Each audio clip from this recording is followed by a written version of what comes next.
Nobody was watching when he did it in Phoenix. Nobody was watching when he did it. Richard. Am I You're lying? from Arizona. And I'm telling you that no one was watching. I talked to everybody from Arizona. That's why. Not kind. Kelly Oubre. Is that his name? That is apparently his name. Listen, man. Welcome to the Jump. You make your first 3 of the season, you can blow a kiss. You can. Yeah. Yeah, there you go. I'm Rachel Nichols alongside 2 men with notable NBA jewelry. 2016 NBA champ Richard Jefferson, 2008 Finals MVP Paul Pierce. They don't give you an extra ring for that, Paul, but I feel they should. You got a trophy, though. You got an extra trophy. And you have like the little replica kind of thing, or they give you one and that's it, you get to keep it. Uh-oh. No, just you got to buy the replica. Oh, you got to buy it? Got to buy the replica. Things you didn't know about the NBA. Okay. Coming up, Kyrie Irving spoke to the media for the first time. Just a few hours ago, he talked about taking time off and his outlook going forward as he prepares to return to action on Wednesday. We'll get to that in a minute. First, though, we didn't know what it would feel like. NBA teams playing in the middle of a pandemic, in empty arenas, with fake crowd noise and rosters that on any day resemble a hunk of Swiss cheese. Would games even feel real? Or was this going to feel like watching a season's worth of pickup at LA Fitness? Well, guess what? They're real and they're spectacular, at least when the stars gather like they did yesterday. I got that. It turns out if you throw KD, James Harden, and Giannis on one court and LeBron, AD, Steph, and Draymond on another, some of the best basketball players in the world still play like it, even without teams being allowed to practice much these days.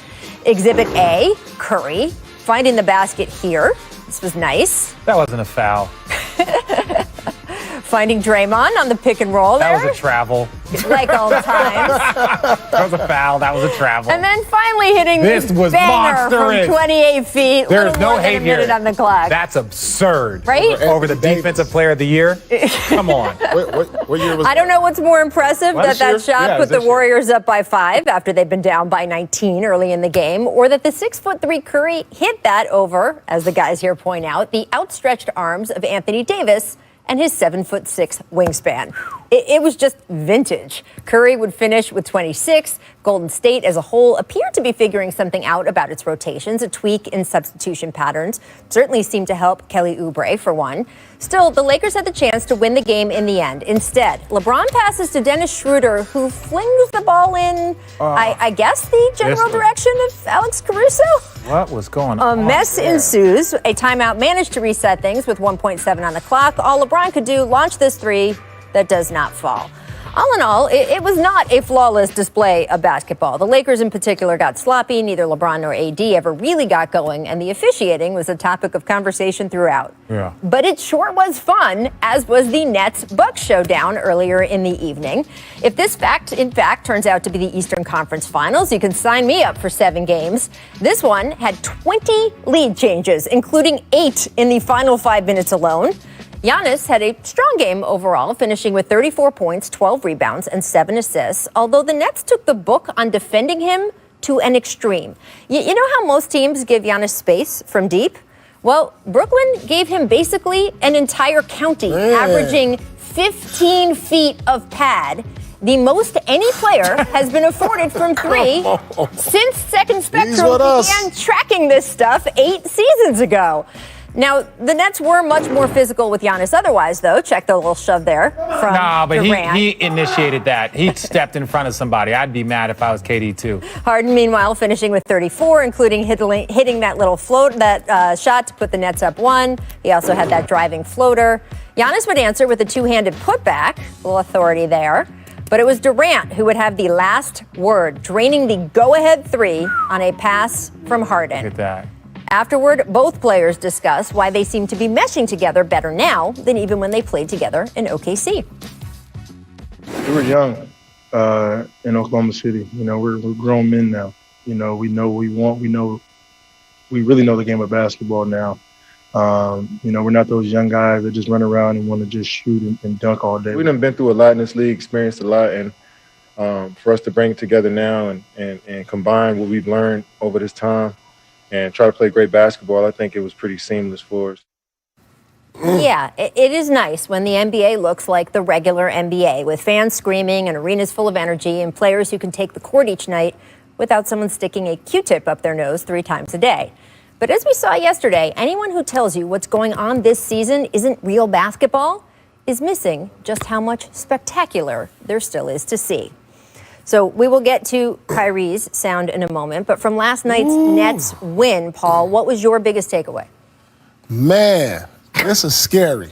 I'm not even, because look, they're only 2 games in. They beat the top seed in the Eastern Conference, and they haven't even got their chemistry together yet. I mean, yeah, they're scoring points and getting assists. They're turning the ball over a lot. So you got to expect those to come down in the next few weeks as they get to know one another, as they implement Kyrie Irving. But man, like I said earlier, it's like having Jordan and Jordan on the same squad. It's like, who's number 2? No, I kid you not. I mean, seriously. With all due respect to the 2-time MVP, the 2 best players in the Eastern Conference are on the Nets, right? And it's James Harden and it's Kevin Durant. And mainly the reason why I say that is not because of Giannis' defense and all that. It's more because when it comes down to the last 30 seconds of a game and you're in the postseason or you're in a moment where you need it, they have the 2 best players in the conference when it comes to knocking that down. So the postseason is going to be... Could be 3 with Kyrie. Oh, well, yeah. Well, obviously, when you're talking about the last 30 seconds, I mean, Kyrie talking about, I finally have somebody that can knock down that shot. Well, congratulations. Now you got 2 of them. now you got 2. Now you got 2 of them. And look, this is the problem, too. You talk about the end of a playoff game. I mean, we're skipping some steps here, obviously, but you talk about the end of the playoff game with Giannis. I mean, you guys always tell me a big man, that's a tough position to put a big man in, to be depending on him finishing, especially if he's struggling at the free throw line.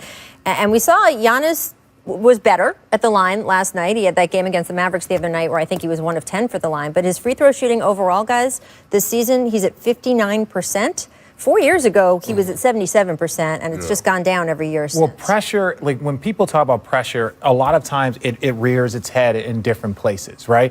Giannis now feels the pressure to win a championship. He feels the pressure to be MVP. And sometimes that pressure is not going to show up in your ability to dunk. It's going to show up in like the moments and in those little bitty things, whether it's your 3-point, whether it's your free throws, and you can see the decline. So I don't know, as the pressure has gone up and his free throw percentage has gone down, like physically he's still one of the most dominant guys we've ever seen. But like that pressure and the technique, that's where it's starting to show in his game. He needs a closer. Simple and plain. He needs a superstar closer like Shaq had Kobe and Wade. He needs that guy. I'm not sure Middleton could be that guy. He's a great piece and he's having a great year. He'll be an all-star.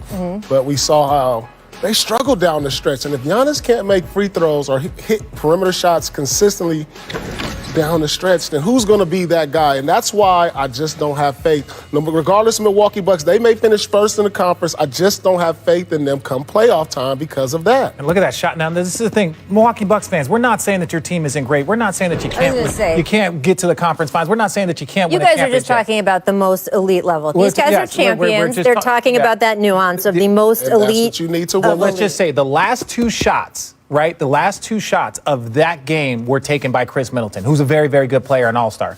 The last 2 shots for the Nets will be taken by James Harden, Kevin Durant, or possibly Kyrie Irving. Right. Let's just put that in perspective. 3 future Hall of Famers versus, all-stars, right? Versus an all-star, right? And I know we're jumping ahead when we talk about that, but you got 2 MVPs, leading scorers, all these different accolades versus Chris Middleton. And that's not a disrespect. That's just the reality. No, it's just saying Chris Middleton's probably not one of the top 5 players in the NBA right now, which is an okay assessment. It's okay assessment. And I wouldn't say they struggled down the stretch. They were going, it was exciting. Lead for lead change, point for point, hit for hit. But yes, at the end, it was the Nets who came through, and they will be more powerful, more firepower with Kyrie Irving back. Probably not much longer for him to be out. He practiced for the first time with the team today, and Nets coach Steve Nash said it's great to have him back in the building. He expects Kyrie to play tomorrow against the Cavs. Kyrie missed the last 7 games due to personal reasons and COVID protocols. And here he was addressing the media for the first time. Take a listen. I'm wondering if you were aware that you had violated the health and safety protocols and what that process was like for you in coming back and going through that investigation, 1, and then secondly, what your communication was like with the team while you were away. Happy to be back. Happy to be around these guys, address the team, address everybody that need to be addressed. Now it's time to move on. I just was circling back on the health and safety front. Happy to be back. Thank you. I'm a hometown kid, so, things hit a little different when, family or personal stuff going on, and that's up to me to handle that as a man. But yeah, I just take full accountability for my absence. with the guys and, just had a conversation with each one of them and we move on. Just take a break from everything. There's just so many assumptions about what's going on. And so many people feel like they know me best.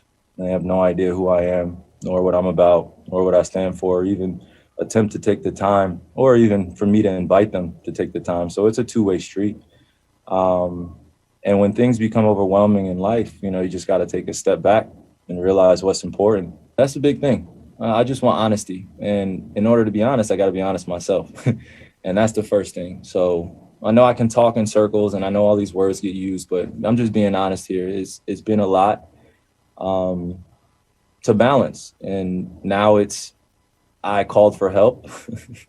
And now I have just so many mentors and so many people reaching out and, just taking things off my plate that were never mine in the first place. And they are better suited for that position.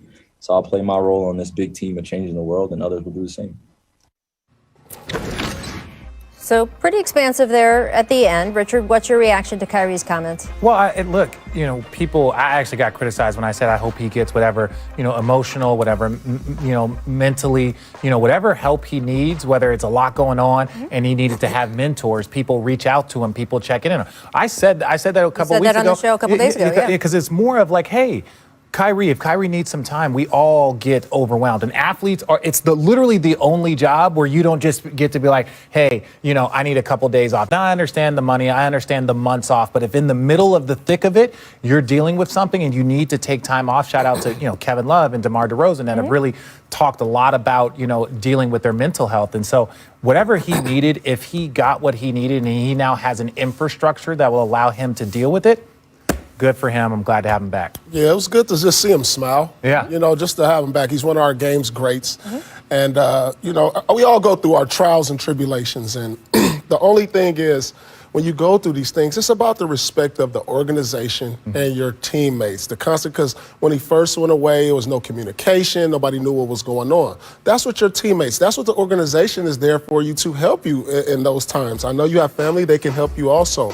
It's just, the only thing I had a problem with was the communication. We all, like I said, we go through the things that we go through in life, and sometimes it's tough to step away from the game. But I use the game to help me get through these things also. I needed to be on the court when I went through my troubles. I needed to be in practice. I needed to be around guys who relate to some of the things that we all go through as professional players and role models. Yeah. And Kyrie noted that his family lives locally and that he said that hits different. Obviously, your involvement with your family, if something is going on in your family or even if something's just going on with him, everybody is there and around, which is a little bit different. Home is tough, but one of the things that he talked about was like, a lot of people just started to assume. Well, you know what happens when people assume is because there was no communication. So I think he takes some ownership of this. I think people that were, questioning him or not criticizing him, but more of asking him what was going on or alluding to different things. Well, that also falls on you, right? That falls on you to communicate hey, I'm dealing with some personal stuff. I need some time away. And, hopefully he learns from this. And if he needs more time or whatever it is, it can be addressed. I mean, look, he said, people assume they know about me. And he said, without even talking to me. And then he very quickly corrected himself. He said, or I don't want to let them in to talk to me. And he said, that's a two-way street, which I certainly appreciated him making that distinction. There were repeated questions at the beginning of, hey, what was going on with you, basically? And you heard him say over and over again, hey, I've addressed it with the people I need to address. Do you feel that there was enough information there, especially eventually as he got into talking more, for Brooklyn Nets fans of the team? He doesn't owe, and this is, I want to say this as a person that has been a net lifer, he owes the fans very little. And I mean this from a respect place. He owes the teammates. He owns, because hypothetically you could be traded, you could retire, and the fans, you don't owe them an answer. Barry Sanders, they're still looking for him in Detroit, right? Calvin Johnson, they're still looking for him, right? You can up and retire and not say anything to anybody. So I don't say that. You owe it to the people in the locker room, the people that have supported you, the people that you go to war with, the people that you go to battle. And if those guys are cool, then it's not up to the media, it's not up to the fans, it's only the people that he has to show up with every day. Yeah, you say the people who support him, the fans support him. I understand that, but you can't, if you've got millions and millions of fans, you can't individually address them. You can't tell everybody. You've got to have some parts of your life that are private. Absolutely. Yeah, that's my only thing, is that as long as the people in the locker room are okay with him, then Kyrie can move forward and be the great player that he is. right? It's just tough when, you're that individual. Go out, You feel like you owe a lot of They people. go out and play well, win games. Everybody will forget everything. There you go. Well, it looks like they're playing well already without him. And then, boy, just add another elite player into the mix. Wow. We will keep watching. Coming up on this show, John Collins jumped into the stratosphere to finish a lob last night. Got us thinking on a list of the greatest one-handed alley-oops in history. Producer Bob Murr has all that set up for y'all. First, though, time for our distant replay. This date, 2009, featuring the man known as Dirk. Dirty.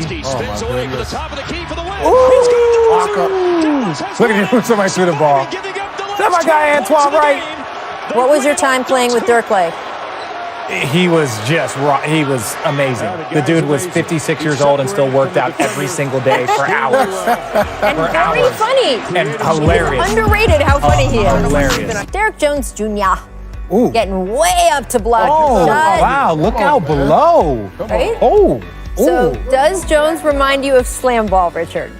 First of all, I don't quite remember slam ball, but it looks like he's jumping off a jump off a trampoline. trampoline. That's what Yes. slam ball Yeah. was, right? Oh, I remember this. Remember? Yes. I actually described, somebody was like, what's it like to be able to jump? And I was like, have you ever seen slam ball? Oh, That's what it's like to have bounce, ladies and gentlemen. They need to bring that back. Look at this. But it's crazy Look at because he jumped like 4 seconds early, anticipating the block shot. That's a good spot right You there. just grab it, man. People underestimate. It's so much more impressive when you just grab a ball out of air. This should be the new dunk contest right now. That would be fun. Miss reciprocation. Bucks Nets. Harden Euro-stepping his way to the layup. It's just too easy. Then gives the ref a little good game pat there. That's not me. Mark. Mark Davis, don't let him do this to you, Mark. Mark doing all them Now your push-ups and boy lift. Tom Brady, Paul, high-fived a ref earlier in the weekend, or at least I tried tried to. to. Not having that. They're not Right? having that. I accidentally And punched. then, Oh. That was personal, dog. Nah, the that fact that they didn't find you. Look, even Rashid's like, I've been wanting to do that forever. How'd you get away with it? Rashid was like, God. If I knew we could do that, and you didn't even get thrown out of that game, Paul. No, I was celebrating. I mean, Yeah, come on, don't look at it, James. Oh, this Yeah, was. that didn't go so well. Yeah. Yeah, TV. I Props said to that's vibes. I love that. collusion if he does that. Yeah. All right, make winning Grizz Suns. Ja coming up with the clutch bucket. Ooh, lefty, never Right? had it. And then look on the other end. Draws the charge on CP3. What do you think of that call, Richard? Look, I'm surprised he's come back so healthy so quick. They had him Early. out from like a month They and said a 3 to half. 5 weeks, and he came back in 2. Well, this is what happens when you're 23 years old. You can literally cut yourself and watch it heal. You feel like Wolverine? Yeah, kind you of can thing? literally watch your wound This heal. kid is special, man. Yeah, it's he not is. going to be long before he's the best point guard in the league. That's a statement. No, seriously. Well, who else This is kid taking it from special. him? I'm just saying there's some people still in that Well, Chris queue. Paul's 600 years old and still ball. Oh, come on, he's And it's balling. only He's if about we to be an consider- all-star it's again. I'm only just if we joking. consider Luka. Is he a point guard? Yes. No, Yeah, he's Luka's a point forward. Bron's a point forward. All right. No matter what position they're listed at or start at. Yeah, they're Okay. point forwards. Just checking. Missed contact. Back to Brooklyn. Harden gets caught underneath. Throws it through Brook Lopez's legs. For a dunk. DeAndre for the Like, Evening starts laughing at him. Now, Paul, watch the replay and how closely it misses Brook. Come on, see, Like but see, this is the thing. If Brook wasn't laughing and joking, he could have Turned around and blocked the shot. You Come blocked on, the bro. shot. Stay focused, man. Come on, Stay in there. Come on, you're battling for your life right now. I would say that's a moment that might have required a minute of Of reflection. Yeah. Oh man, it wasn't that close. Come on. It wasn't that close. Come on, James led the league in assists. He knows how to move the ball. Right. Come True. on, man. Come on now. Make David Blaine. Wolves Hawks. Pick and roll basketball. John Collins rises for the one-handed oop. Levitation, Holmes. Man, pay this man. Give him his money. Come on now. If you don't, somebody will. Yeah, pay this man. Listen, you can always get him at a discount early. But look, he reached when you throw it to the top point of his Right. athleticism, that's what this one was nasty. Ooh. Oh, he knew it too. Team's figuring it out. Yeah, they're it's fun gonna to watch them figuring it out. Yeah. They got a lot of new pieces. Yeah. I want Young them to is make the still playoffs young. so bad. Yeah, really fun. I Well, mean, this I'm come just on. so thrilled we have a Bogdanovich is play-in out. Bogdanovich this got year. hurt, right? So he's yeah. But this is a great team that's an Yeah, that one example hurt of them why not it's having fun to have him. a plan. Yeah. All right, time to run it back to the best one-handed alley-oops ever. Number 5, you knew Allen Iverson was going to be in here. Iggy, woo! Ooh, that long arm. 2006. All right, Yeah. we gotta have a Jefferson. No. I wasn't a one-handed dunker like that. I wasn't catching lobs like that. Woo. Look at I'll this. say this: if we have in-studio hosts who could be candidates for these topics we have, we should play them every time. Oh, there no, we look go. at this. Look Number at this. 4, Ooh, Derek Jones Jr. versus the Rockets. ooh. Look at this. One hand. I think this was better than Iggy's. Ooh. That's why it's number 4. Wow, that is the order of Yeah, how I just realized that. Yeah. I'm taking I'm it. sorry, I saw the number 4. I gotta see what's 3, 2, 1. Well, let's see number 3, Kobe from this was Esau. Ooh, the 360. Ooh. These are one-handed. Come on, Ooh. come Alley-oop. on, Mamba. Ooh. But is this better? Is this better than That was airplane modes? probably the worst pass. That's Kobe. That was a terrible That pass. pass was so bad. Yeah. It's Kobe. You get a little Kobe. 100%. Right? All right, let's go all the way back. 1994, Grant Hill versus. Oh, I remember this. This was in like one of his commercials. I swear. This whole season was a commercial. Grant Hill's a monster. Look at this. Take off, switch over to the left. His daddy was an NFL receiver. You can see why. Woo. Nice. Woo! Okay, G.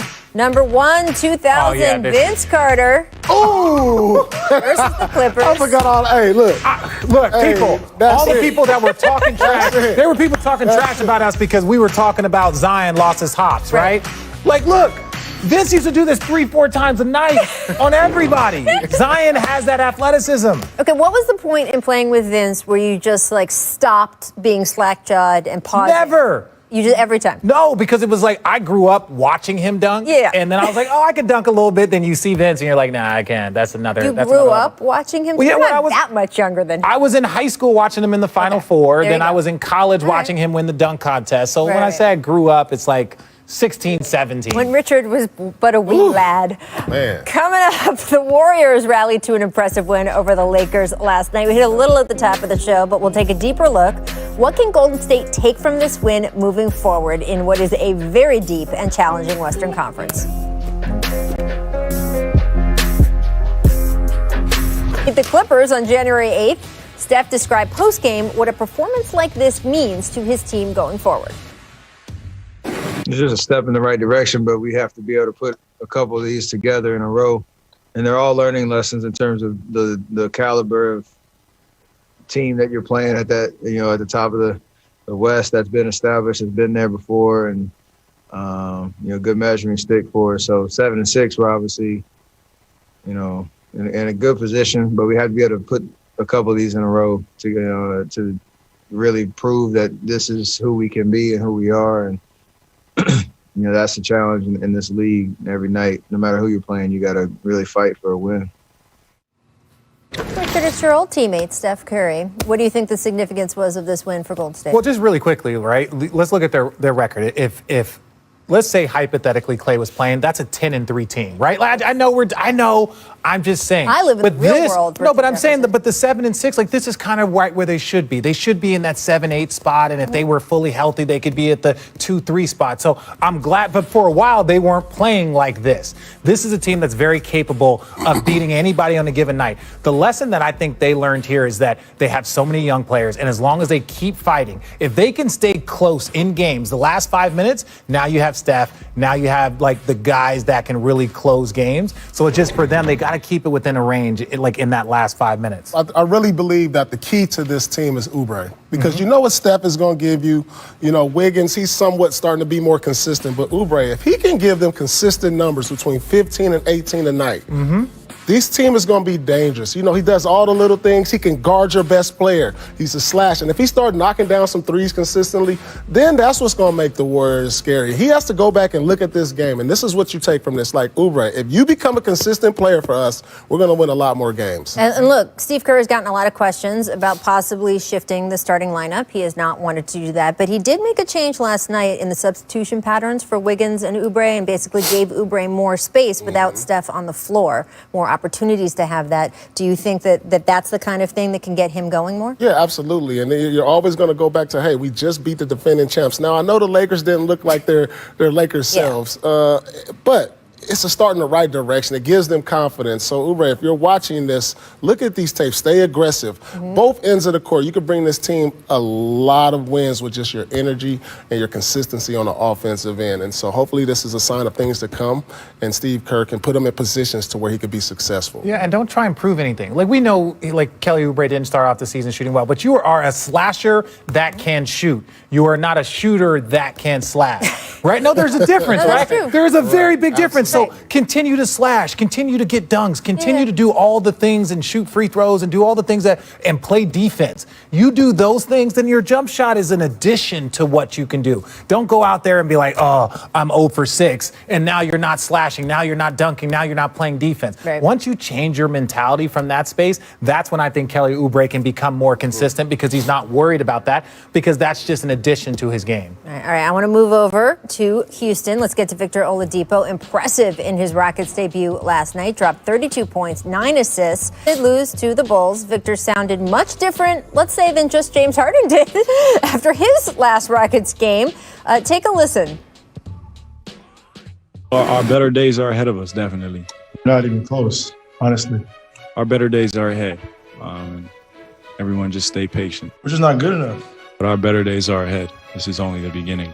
Obviously, chemistry, talent-wise, just everything, and it was clear. We can even be better, honestly. I literally, have done everything that I can. I'm happy. I'm definitely happy. The situation is crazy. It's something that I don't think can be fixed. The sky's the limit for this team.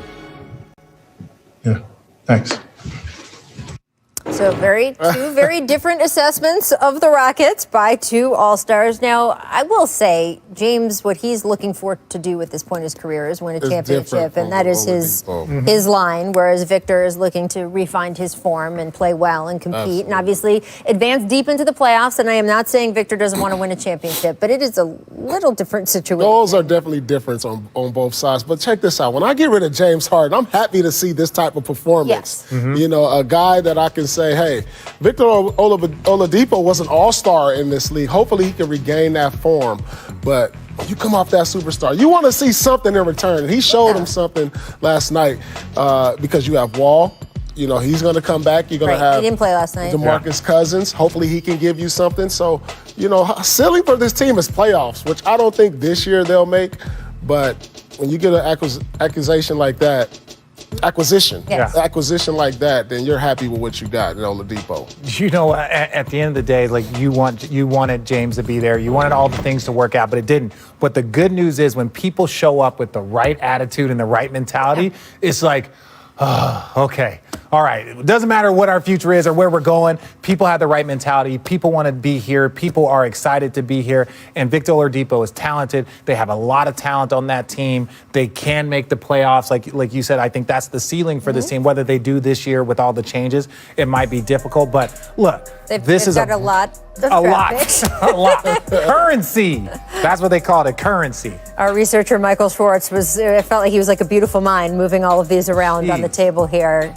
It is a lot. And look, you know what? All three of those guys you mentioned, John Wall, Biggie Cousins, Victor Oladipo, they're all fighters, man. Mm-hmm. These are guys who had various injuries over the years that they could have just kind of faded, right? Mm-hmm. And Victor, his start in the NBA was not what people expected in Orlando. And I just think that we have seen all three of these guys fight back over and over and over again. Mm-hmm. I'm interested to see them fight back this time. All right, guys, coming up on the show, teams like the Knicks and Warriors won yesterday. Currently sitting at the top 8 in their conferences, but will they make the playoffs? So we're going to take a way too early look at who's in and who's out of the playoff picture. It's a shortened season. You got to look at this stuff early. First, though, here's what The Jump recommends for today on ESPN+. Our Zach Lowe writes about Brandon Ingram's superstar potential. Find out more about how Ingram developed his drive, why he once texted a teammate, quote, "I'm not going to stop until I'm the best." Look for that. All right, guys, time for our distant replay from this date in 2003, featuring should be in the Hall of Fame. History shows a majority of the playoff teams are likely set. Take a look at last year's standings 4 weeks in. 13 of the 16 teams in playoff positioning ended up, in fact, making the postseason. In fact, 9 of the last 10 seasons, either 6 or 7 teams from each conference that were in the playoffs at the 4-week mark stayed in the top 8. So as we start with the East standings today, where the last 2 East champs, the Heat and the Raptors, are within a game of the Knicks, Cavs, and Hawks. Richard, who is the one team most at risk in the East of falling out of the playoffs? Because I know it's early, but history shows only one of these teams is likely to fall out. Oh, that's tough. I'm going to have to say, ooh, God, it's going to hurt, but the Cavs. The Cavs and the Hawks are the 2 teams. I think. You think both of them are not going to? I don't think both of them won't make it. Wow. I just look. That's tough because the Heat. How are we going to say the Heat aren't going to make it? Well, that's what. So they got so much talent. The point is that if you put the Heat or Raptors, traditional powerhouses of the past few years, in, and the reason why I'll say this is because of this. When you look at last year's team, the Suns started off super, super hot, and then they slowly trickled down. Yes. Timberwolves started off super, super hot, and then trickled down. So even though that month chart had them in there, where they were 2 weeks before was even higher, right. and they just kept going down. So that's why it's like I look at those teams, and those teams started off well, and now they're slowly trickling down. So you would say both the Cavs, yeah. I'm sorry, Cavs fans. I love you guys to death, but I think it's going to be tough. I'm hopeful about the Hawks. What about you? I'm going with the Cleveland Cavaliers also. I just think, So you both think the Knicks are staying in? I think Coach Thibodeau is going to do wonders for that ball club. He's changed the culture. They're playing defense now. Yeah. And so I believe that the Knicks will make it. But Atlanta and Cleveland, they're 2 of the worst defensive teams in the league, and that's not a recipe for making the playoffs. No. And I think Miami Heat, who will be one of the better defensive teams, are going to get in. Well, and again, look at the Cavs, even the makeup of their team. Like I love their young talent, love their backcourt. Yeah. You know, they got Jared Allen, they got Drummond, they got JaVale McGee. So it's like even then they kind of have a little bit less of a traditional team, and you're going to depend on a very young backcourt, not having Porter Jr., playing for, personal reasons and dealing with stuff. If he was playing and giving them their 15, 16 a night, then you're like, okay, you got guards, you got wings, you got veteran bigs, but it's just like, it's just not quite clicking in. To say those young players are going to lead them through this stretch is going to be tough. Next year, I think the Cavs make the postseason. All right, I want to move over to the West. A half a game separates teams 4 through 8, and 2 of last season's playoff teams, the Nuggets and the Mavericks, are currently a game out of 8. So, Paul, which team in the West is currently most at risk to miss the playoffs? Memphis will not make it this year. And you know who else I think is going to fall out? I think the Portland Trail Blazers. Ooh. And that has, wow. I mean, because they're dealing with injuries. You're betting against Dame Lillard. Well, it's not Dame Lillard. It's his squad. I mean, he's losing Nurkic. He's lost C.J. McCollum. These guys are going to be going by from 4 to 6 weeks and 72 games. And then not to mention they're going to go at some point go through some protocol issues where they're missing players.